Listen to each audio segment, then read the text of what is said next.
All right. Today we watched the harrowing Netflix documentary on the mistreatment of aquatic life in SeaWorld Blackfish, and I was truly disturbed by the images presented to me, made me rethink my life. When the hammerhead shark was used as a car, as is common practice in SeaWorld proclivities, I felt a piece of my soul shatter. Um, Martin, I have nothing else to say. I for one am glad that turning people into sharks is no longer a common practice. Just like, do you think, like, I guess shark attacks aren't as common as some would lead you to believe. The hunt is on for the great white shark that killed a 46-year-old surfer at Greenmount Beach in Coolangatta on the Gold Coast. This week we watched Street Sharks, a 90s cartoon about a group of, I want to say, extreme teenagers, as was the style at the time, who are all mutated into half human. Well, they were already human. They're mutated into sharks. They just have pants. By the evil doctor, the evil Dr. Paradine, who is himself mutated into a piranha man, but only when he gets angry. And the series focuses on their many adventures as they try to kind of return to normal, but sometimes they forget. And their dad is a monster. I feel silly sometimes when I'm like making my determinations with, do I like this show that we're watching for this? Do I not so much? Because sometimes you'll get something like Biker Mice where it's like, I actually really like this. And it's like, oh, okay. And then sometimes it's something like Street Sharks where it's like, I don't like this. And it's like, I don't think anyone expected you to. Yes, we shouldn't judge Street Sharks too harshly. It was a product of its time. But it's like the poor man's Biker Mice from Mars. Which is in of itself something yes. of a poor man's Ninja Turtle. But Biker Mice, at least, we really enjoyed that show because it had some very creative characters, some good like vocal performances, some good animation, and just like the sheer bizarreness of it, they completely embraced it. And just like cranked it up to 100. And I feel like Street Sharks it wants to be Teenage Mutant Ninja Turtles, but it's such an obvious attempt to replicate Teenage Mutant Ninja Turtles, but with none of the inherent charm and satire that made it work. Aren't you at all curious what's going to happen to you? No, because we're getting out of here. What is he gonna do with us? He's a chain slammer like Dad, except we're his guinea pigs. Pigs? Not exactly. Oh no!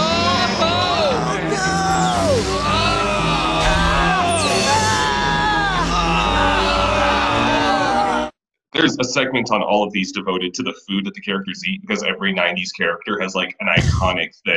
And sharks eating burgers, halfway intuitive. That makes a little more sense than like turtles eating, because it's like, bloody slabs of meat. Sure. Well, they also eat a lot of concrete as well, so perhaps it's they didn't think about it in too much detail. Do sharks eat concrete? I don't think that's a thing. I don't think there's much concrete in the ocean. I may be wrong. By this point, I may be wrong. There may be a lot of concrete in the ocean. There's a lot of oil and hazardous materials. That's how Dr. Piranha should have killed them. Yeah, I think so too. On the animation front, I always feel the need to preface, I'm not an animator. I don't really know what I'm talking about. I'm just kind of regurgitating what I hear from people who do have expertise. But what I always heard was that the less detailed a character is, the easier they are to fluidly animate. I think that's where Street Sharks kind of falls apart, because you can see every wrinkle and nook and cranny on these sharks, and as a result, they barely move. Yes, the animation is incredibly bland, I think. And it's one of those 90s things where it varies from episode to episode. But for the most part, they seem to have put all their effort into the sharks eating things and nothing else.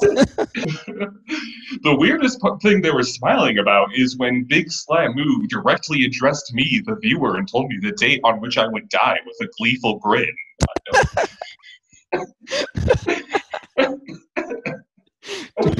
Truly, the 90s were a different time. But it's very clear that this is, as we say, a very Teenage Mutant Ninja Turtles inspired show. And it seems as though they were trying to go one up on Teenage Mutant Ninja Turtles.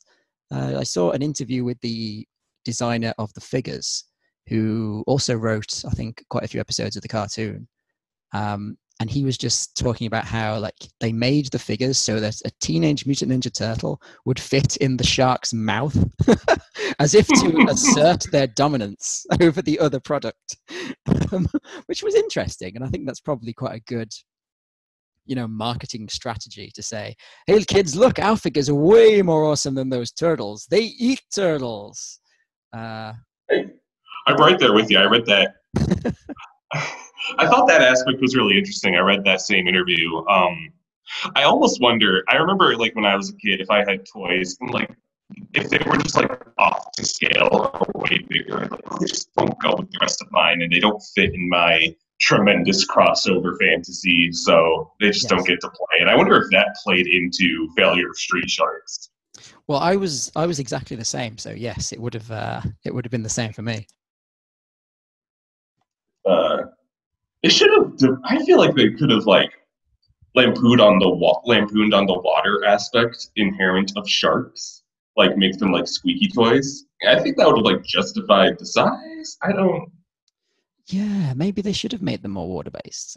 I've never owned a Street Shark figure in my life. I think I saw some of this show at the time, and it never really did much for me. And probably came at a time when I wasn't really watching. Although it would have come at a time where I probably was watching other cartoons. So I think I just wasn't interested in this. But I do remember other people at school like being into Street Sharks and having the figures.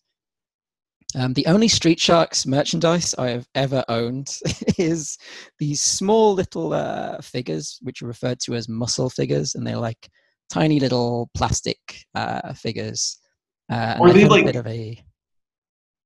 Go ahead. Sorry, were those like kind of pink and foamy? Sort of, yeah. They're like a sort of flesh color.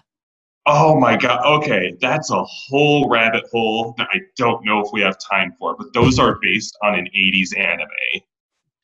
Oh, I think I'm vaguely aware of this, but maybe we cover that on an episode because it's connected. The toy was the only thing that made it big in America. They didn't even dub the anime in the US. It's called Kinnikuman. And the idea is they're pro wrestlers representing different corners of the globe. Like the American was a cowboy, and the Spaniard was a raging bull type. And the reason it never really made it to America is that the German representation on the good guys team was a Nazi named Brocken Jr.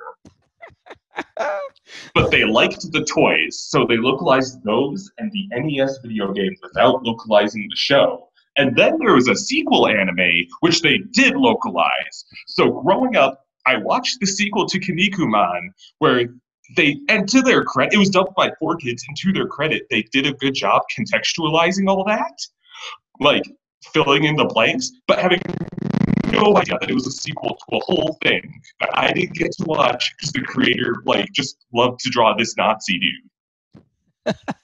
Wow, I did not know any of this. I knew they were an 80s toy line and there was some sort of anime influence, but I did not realize that was the origin.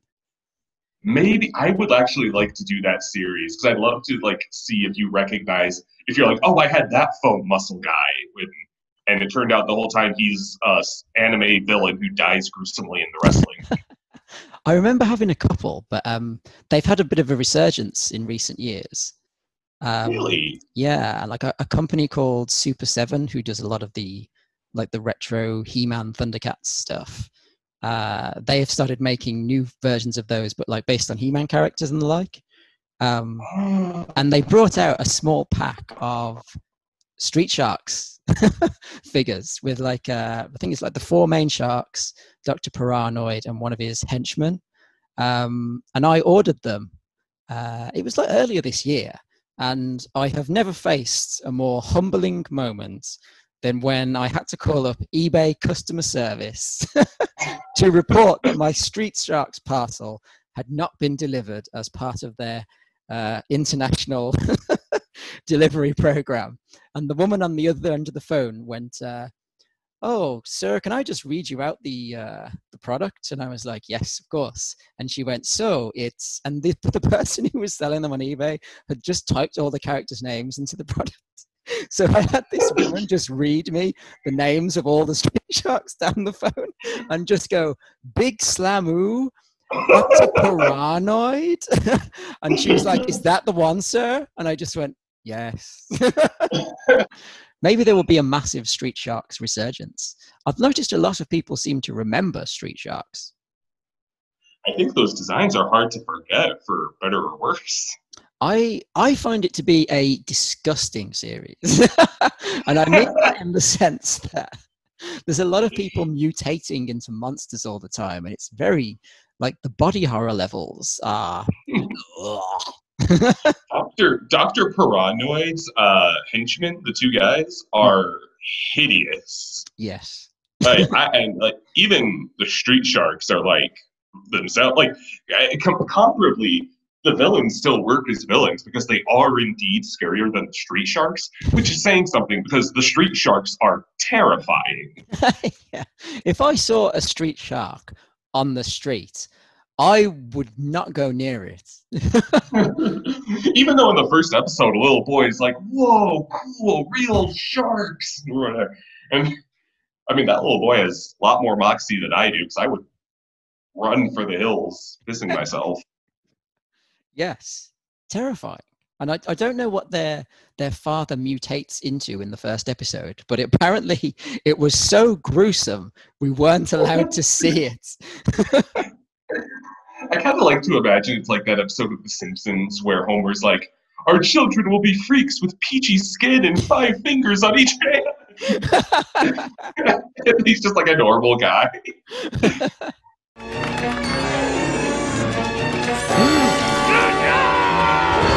Think of it, Robert. You'll be free of all those pitiful human limitations. You'll...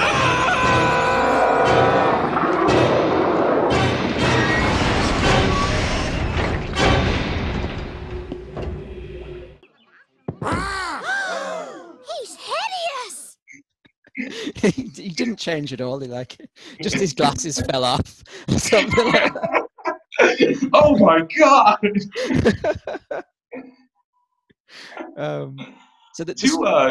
Sorry, go on. No, after you. I was just gonna say, to the credits of the designs, I think it's kind of neat how they're each a distinct species of shark. Like you got, I think Ripster is like a pretty straightforward great white, and then one of them's a tiger shark. Big Slamoo is a whale shark, and the motorhead one is a hammerhead. I think that's a nice touch.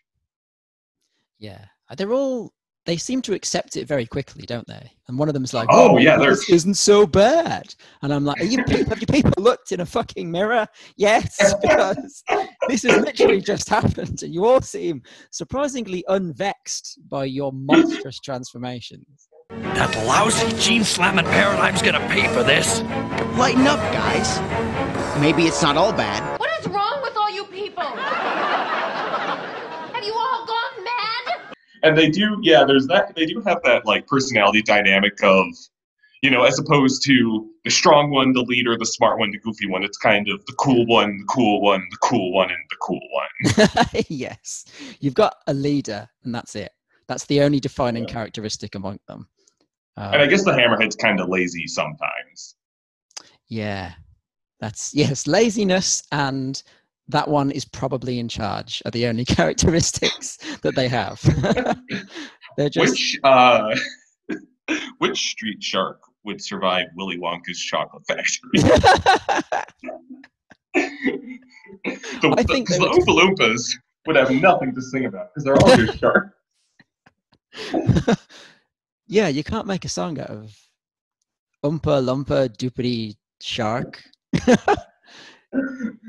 Nothing rhymes with shark. Your bite is worse than your bark. Oh, there we go. Oh, we got it. Get Roald Dahl off the phone. I'm afraid he's dead, but I enjoyed the song nevertheless. Street Fighter X Street Sharks X Willy Wonka. What Street would make- Fighter 6. What would make I Roald Dahl mean- angrier? The fact that Street Sharks, we would make a joke about integrating Street Sharks into his literary works, or or that they had changed the ending of Willy Wonka and the Chocolate Factory. Roald Dahl is just like, I love imagining that man because he just seems so exceedingly bitter at everything.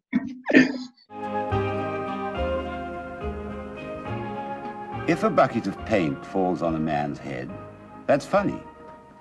If the bucket fractures his skull at the same time and kills him, that's not funny, it's tragic. And he would turn in his grave, he'd be burrowing to the center of the earth. I mean, the Witches remake is coming up with Anne Hathaway. Just slip in some sharks. It wouldn't be hard. Make it happen. I'm very excited about the Witches remake.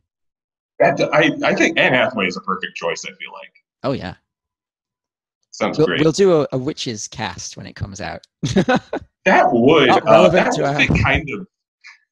That fit kind of well into, I know we were talking about things that would work as 90s cartoons or things we're surprised weren't. I could see a Witches animated series. Oh, totally, yeah. That would work very well. Turn into various animals every week. I don't know. Yeah. I mean, it would have only had one season of 13 episodes, but I reckon it would have been good. Oh, yeah. It could be like a world tour where they're like saving children from international witches of like different folklores. Yeah, like the granny and the mouse going between countries every week. This would be fantastic. Yeah.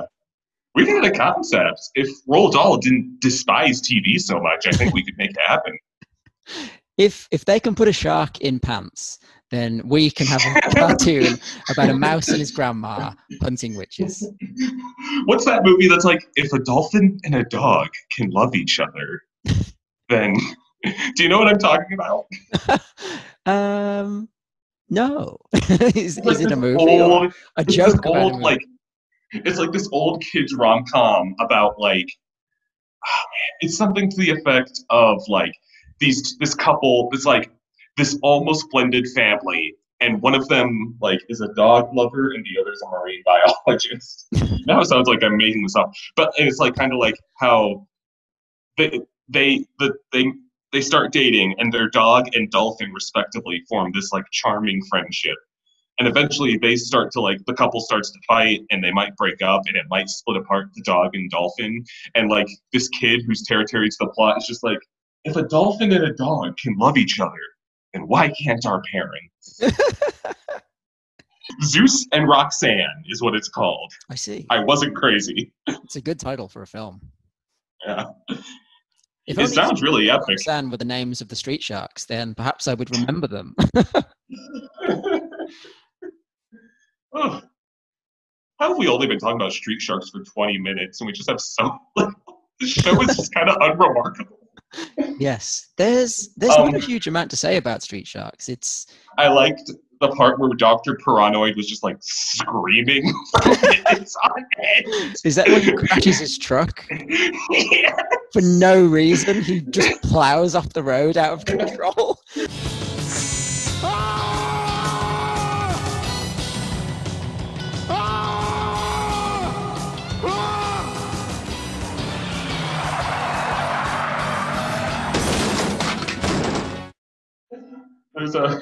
There's an animated series I like called Clone High, where all the characters are clones of various historical figures. Oh, cool. And the jock kid and they're in high school, and the jock kid is JFK. And my favorite shot in the entire series is him driving a car and going, "Ah, ha ha! Nothing bad ever happens to the Kennedys." And his car just tips over. Oh no! And that's what. Nothing bad ever happens to Dr. Paranoid. Nothing bad ever happens to the Kennedys. I mean, speaking of JFK, Did you notice that the president in this is just JFK? Kind of. When he shows up, he's possibly my favorite character in the series. Because I love the idea of JFK just like having to call upon some mutant sharks to stop a nuclear holocaust. Thank you, Era Street Sharks, for your noble service and gills. Is that a line from the series? No, it very well could be, but I did make it up.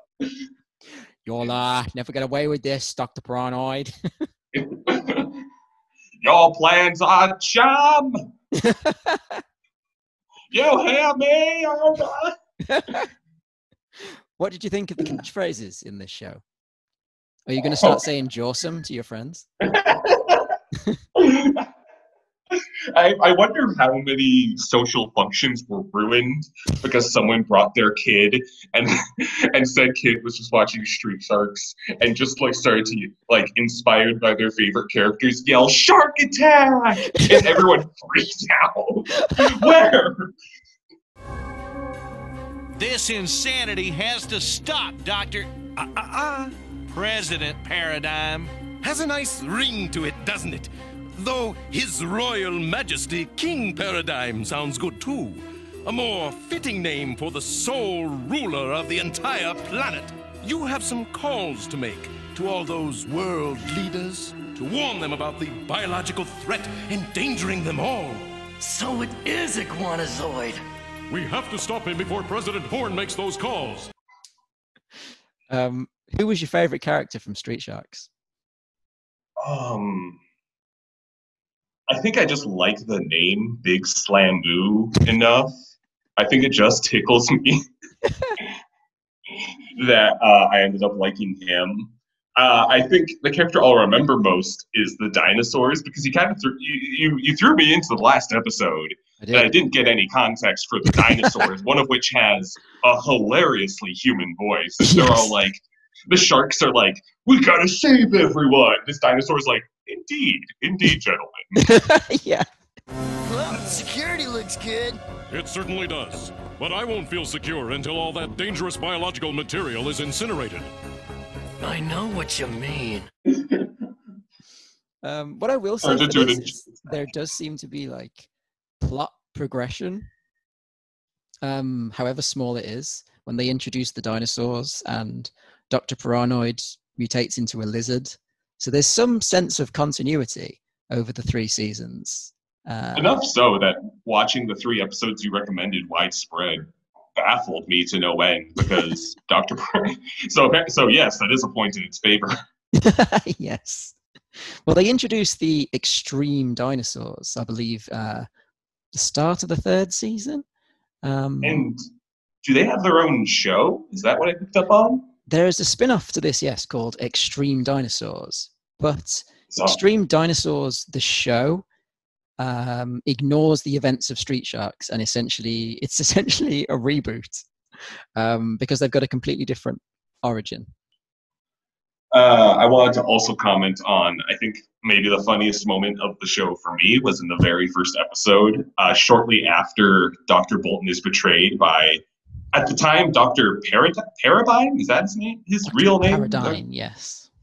Paradigm. Yeah. And he goes to see like the other scientists and he's like, and they're like, Dr. Bolton is missing. And he's like, yeah, I haven't seen him. But actually, on second thought, he told me to ask to gather his sons. And then I think one of them is just like, I thought you said you hadn't seen him. No, I didn't say that. Aren't you wearing his watch? I gotta go. That is literally the scene. So it's like, hey, why are you wearing his watch? He gave it to me. No, he didn't. That was his wife's. Like, he plans nothing. Dr. Bolton never showed up for his morning lecture.